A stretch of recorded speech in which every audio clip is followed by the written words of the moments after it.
Mes chers frères et sœurs dans le Seigneur, nazo pesa bino mbote partout au bozali bomesana kolanda ngai. Bandeko na lelo pona yebisa bino kamwa problème oyo etungisaka ba divorcé oyo babota bana et que bana wana babandi ko travailler et bana misusu babandi ko bala. Bandeko nanga nango yebisa bino loko moko. Eza na ba mama na ba papa soki ba divorcé mais babota bana omona mwasi na mobali balobana ka susu te bakoma benemi moko ya makasi. Omona kutu mwana okomona mama azu problème na ye oyo ya ye na mobali na ye akotisi yango pa ya bana alingi me bana babengaka papa te alingi me bana babengaka mama te. Mama peut-être oyebaka te mais ntango oyoka message oyo eko changer yo eko pesa pe kama muke ba idée mususu okimisa bana biolo bisaka bana te bolo bisaka papa na te papa na zandoki mais mama bongo papa po alia mwana wana il faut baza un ennemi balo banaka te mais soka ningo lia ye balo bana te olia ye botika osalaka toko aprenaka pa ya bana makamususu oiza vraiment natina te. Soki nazoko loba lelo boye nazoko loba makamu oyo parce que eza mingi na basi ke na mibali. Motema ya mwasi motema ya mobali ekokoka na jamais na vie. Bino boboti bana peut-être tant musu mama okenda obala papa pepa akenda tant musu yepe abala mais soki sikoyo ekomi ba intérêt ya bana il faut yo maman loba na papa papa tala mwana oyo boye tokosala nini papa ya mwana likambo ekweli biso likambo eyeli biso malamu mwana biso mwasi il faut abala sikoyo yo moni nini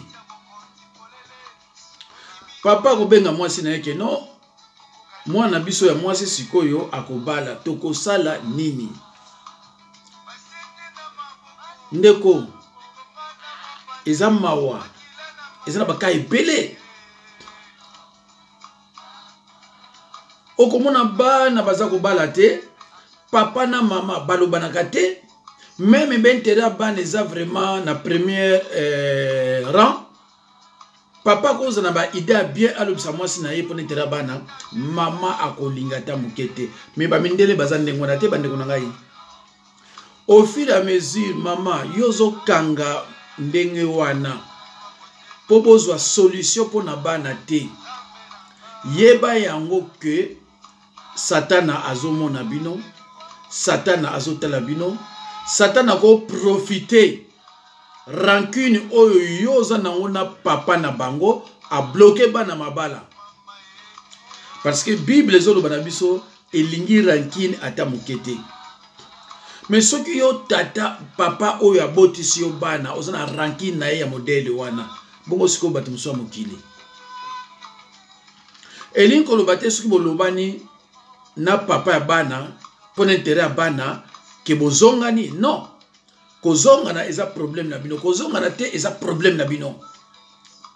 Ma sœur soki yo tangaka Bible to mona ba sœur ebele asimi Bible azoki na église mais tango ko yana ndako nyonso oyo balobi na église aza nango na tina moko te et surtout ko to soki bana wana bazbani déjà ko sala mama ko to linga te ke bana wana balobisaka papa pona ben terrain na ye baba ndo kipe kaka ye baba ndo kipe papa te bino bana oyo bozolanda nga bozoyoka nga problème ya papa na mama etali bino te papa wana za papa na yo mama wana za mama na yo même soki mama zo kotisa yo makama be considérer yango te yo yeba ke papa za ya yo mama za ya yo ozana mutu moko te oyo kokabola ke mutu oyo boye tozana ba mama belé bakosaka bana papa wana bandai konyokola ngai papa wana bandai kosala omona parfois les mso comme na niveau kolela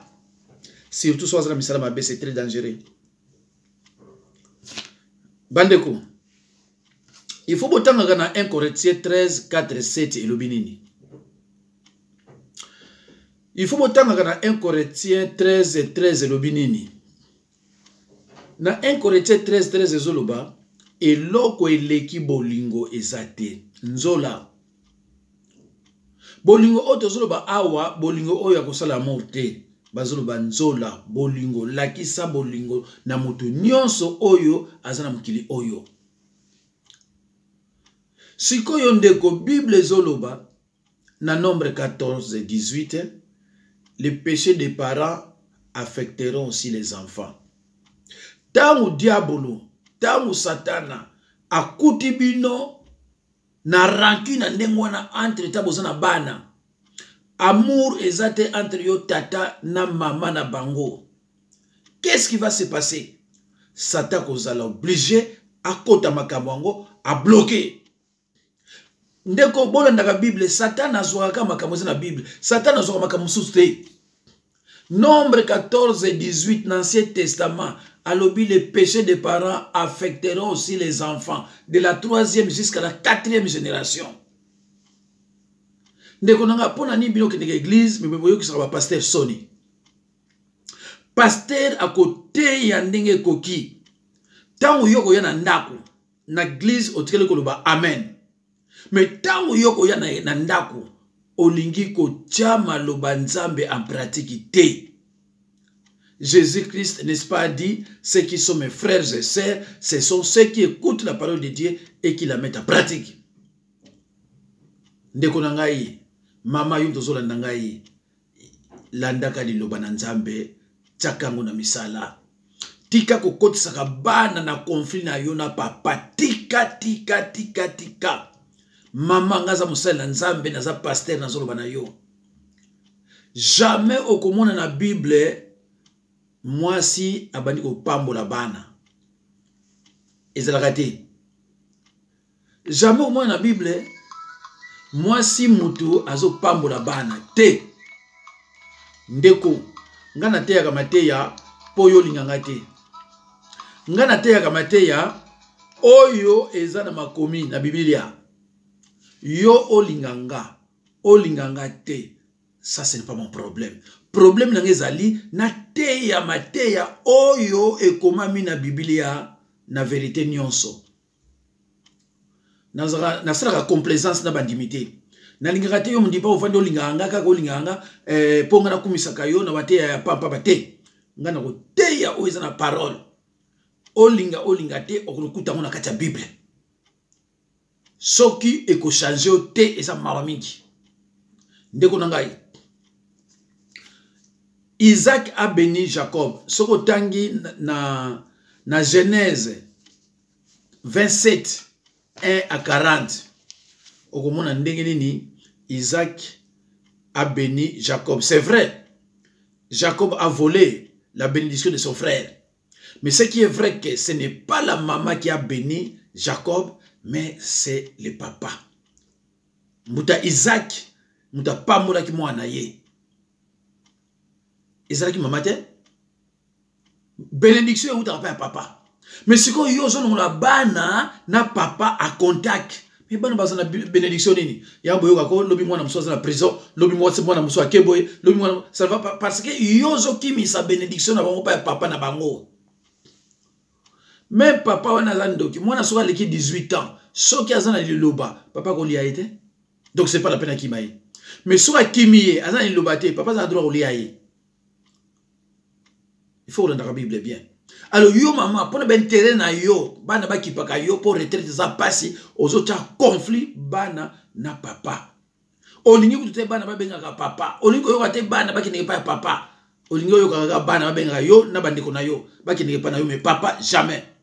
Et ce qu'on a dit, on a papa, on a yé mutamima on a poto, yé mutamima on a bana, yé mutamima yo, yé wana oyo salande wana. Lobi bana baza ko balate bana baza mikakatano, obandi koluka bandoki okomisi tata bato ndoki. Mama yokanga na Job 5:6 la Bible dit les malheurs ne sortent pas de la poussière. Tout malheur a une cause. Cause nango nini oyo yo zo konduka oyo zo kobebisa. Bandeko so boke na Biblia bomona c'est Jacob qui a béni les 12 tribus d'Israël. 12 tribus ya bana Israël. Et Outa na basimine. Mais ata mwasi moko te a béni ces enfants-là, les 12. Non. Tous les 12, muta pambola ki bango, et ça qui Jacob. Et qui mwasi te? Basi bazaki 4. C'est-à-dire, Léa na Rachel, na ba servante mibale. Mais ata mwasi moko te, ezala Léa, ezala Rachel, ezala servante, ayaki ko pambola bana wana te. Jacob muta pamboli les 12 tribus à bana Israël wana nyonso ye muta cheki bango loboko. Alors yo sikoyo olingite papa omona le muso za misala mabe o bloka bana baba la te olingite ko sona papa sote papa ko ba yaka to lukana solution pour na bana. Ozo okimisa bana na ba réseau belé oyo zo bomba na se. Bandeko ya mibali so boza na problème na ba mama oyo bazo kimisa bino solo na bana mona biso basala nzambe s'il faut que mona maman to mona ye mama conseil nazo peso za yango yo obota ki na mobali na yo na mama moko malamu amour ezalaki mukile sali ke yo na yebo za la souste eza problème te lukola mukile sali ke yo na yebo za la souste ta musupe obala na yo. Mais mobali wana oya yo ozwisika. Soko ayoki ke mwana no ali abala. Akotika yo solo mobali na tata ya mwana wana. Akoka unzela te. Parce que soki ezalaki ya ye ba okangi penzela te. Alors okomona mama na mariage ya mwana aza ko faire voir batuke ye na mobali na ye balobana te. Tala caractère, tala comportement, tala éducation. Ba famille a bokilo ba ye po ba bala mwana na bango. Mais yé a faire voir na famille on a que ça ne va pas entre yé na mobile na yé. Mais si ko yo mobile o ya zo bala mwana wa mwasi akozwa siko yo bino ndenge nini. C'est malheureux bandeko, c'est malheureux. Biso tango tozo kola ba para o ba boti biso soki papa na mama bazana problème. Soki muto ayé boko yeba te ke bazaki na problème. Boko yeba ata mukete ke batu oyo bazaki na problème. Bandeko na rappelé bino lisusu ke Isaac a béni Jacob. Eza na Genèse 27, 1 à 40. Soko tangi oyeba histoire mobimba. To yesu na Jacob, c'est Jacob qui a béni les 12 tribus d'Israël. Eza na Genèse 49, 1 à 27. Soko tangi kuna ndeko comprendre makambo ke malgré balasi wana bazalaki 4. Mais ata mwasi moko te a bénir mwana. Azala kite. Bango tout muta bénir bango papa na bango. Siko yo bana wana bazana besoin bénédiction papa na bango. Yo tcha bango na conflit. Bana wana zo bala papa na bango zo nga pambola bana. Yo zo tcha bango na conflit. Pour intérêt oya yo ndeko. So taille dans la normale. Biso to kufa liboso ya bana. Biso to kunda baboti oya biso bana biso pe ba kunda biso. Donc il faut to zakana bana wana malamu. Soki yo zana misala na yo, to zana motema na yo ya mbindo, kokoti sango na makamwa bana te. To, soko baby sa eloko moko boye, olingo so na papa na bango te ka problème, papa ko benga bi mama, to so mona clair te, pona bana biso zo balate, yaka to mona musala nzambe moko boye. Mama, yo ozo obligé ko telema, boku luluka musala nzambe, po bota la situation ya bana. Soki papa zo bunda pona bana, mama yo pe telema, bo bunda pona bana. Soki mama yo boy ko tam ko telema, cela veut dire que vous avez la sorcellerie. Ah oui, toki na musikati. Parce que bana so bazana problème. C'est le recours na bango ezaka ba parents. Soki bana bazana problème, c'est le recours na bango ezaka ba parents, ezaka pa mususte. Alors bandeko na ngai bana nzambe na banzi vous êtes suffisamment éclairé dans les camo où salike maman surtout congolaise na papa congolaise so ba boti bana une fois ba boyani ba komi be nemi moko juré et qui ennemi wana juré to que de paille to zonge paille au bazola nanga ba yebi parce que j'ai l'expérience. Moi si mutalinga l'obsession mobilité même ceux qui aiment ça faute même ceux qui aiment ça de toute façon 90% des mariages awa ba des divorces awa mi bali ba na raison ngaza musala nzambe na yamba 90% des divorces awa raison ezapa ya mibali. Pourquoi ezapa mibali? Parce que moi si ayebi ke ndako yutika na ye makamzo yutika na ye mobali akobanga divorce. Alors siko tangu ndako yutika na ye place ye pe ali la kalubi ngana kaisa yeke likola tika dinga moko na ndako na kozala bien après un certain temps abani olukaso mobali. Voilà. Alors na sala pesa kama te ya complaisance te na pesa kama te ya oza na kati ya Biblia. Mama soki yoyo ki yango eko na kawana olingaka te mwana solisa papa na ye bimisa mwana epai ozokotisa ye. Mwana so akoli tindaka ye abenga papa na ye. Papa ça va, papa vous allez bien, est-ce que je peux venir vous voir? Biloko on fait ça là et c'est plus ça papa. Mais tant musu yokutu ndako ngo ba bengana ka posaka kindumba. Mais on ignore reconnaître faute na yote, on ignore toujours moi na mona ki mutu a raison. Tika biloko na ndiko ngai.